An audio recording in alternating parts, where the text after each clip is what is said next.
एक बार एक शिष्य ने सतगुरु से पूछा, महाराज मौत का अनुभव कैसा होता है? सतगुरु ने बहुत सुंदर उत्तर दिया। उन्होंने कहा, मौत का अनुभव वही जान सकता है जिसने सुमिरन और ध्यान करके मृत्यु से पहले मरना सीख लिया हो। जो हर रोज सुमिरन और ध्यान में अपने शरीर से ऊपर उठकर आत्मा को उड़ान भराता है, उसके लिए मौत केवल एक परिचित अनुभव है।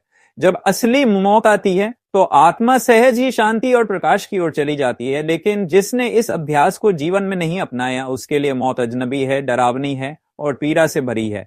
यहाँ पर मौन की अहमियत और भी बढ़ जाती है, क्योंकि जब इंसान मौन होता है तो भीतर की आवाज सुनाई देती है। ये भीतर की आवाज कोई सामान्य ध्वनि नहीं बल्कि शब्द है।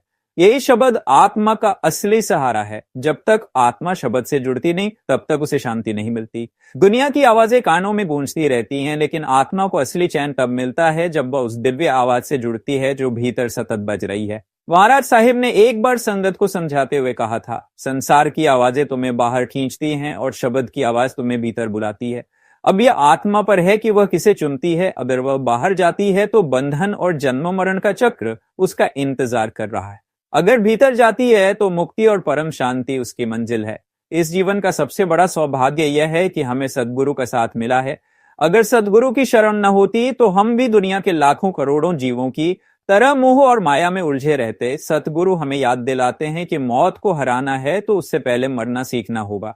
और ये मौत शरीर की नहीं बल्कि अहंकार और इच्छाओं की मौत है। जब मन की इच्छाएं मर जाती हैं और मेरा का भाव मिट जाता है, तभी आत्मा को असली जीवन मिलता है। गुरु हमें सहारा देते हैं। जब आत्मा इस दुनिया से निकलती है तो दो ही सहारे होते हैं, या तो मन और कर्मों के बंधन उसे नीचे खींचेंगे, या फिर सतगुरु और शब्द का प्रकाश उसे ऊपर ले जाएगा। अगर आत्मा ने जीवन में सतगुरु का साथ अपनाया है, शब्द से नाता जोड़ा है, तो मौत उसके लिए डरावनी नहीं बल्कि सुंदर यात्रा बन जाती है।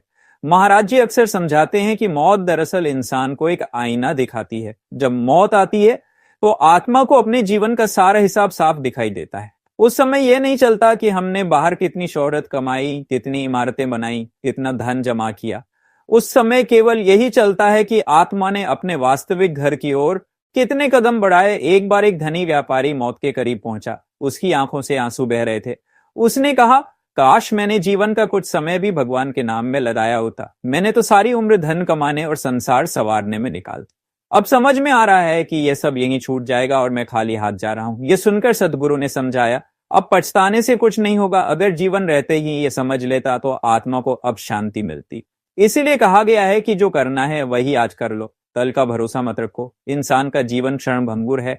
हमें नहीं पता कि कल सूरज हमारी आंखों में उगेगा या नहीं। इसलिए संत कहते हैं कि सत्संग, सुमिरन और सेवा को टालो मत। यही तीन चीजें आत्मा को मौत के समय सहारा देंगी।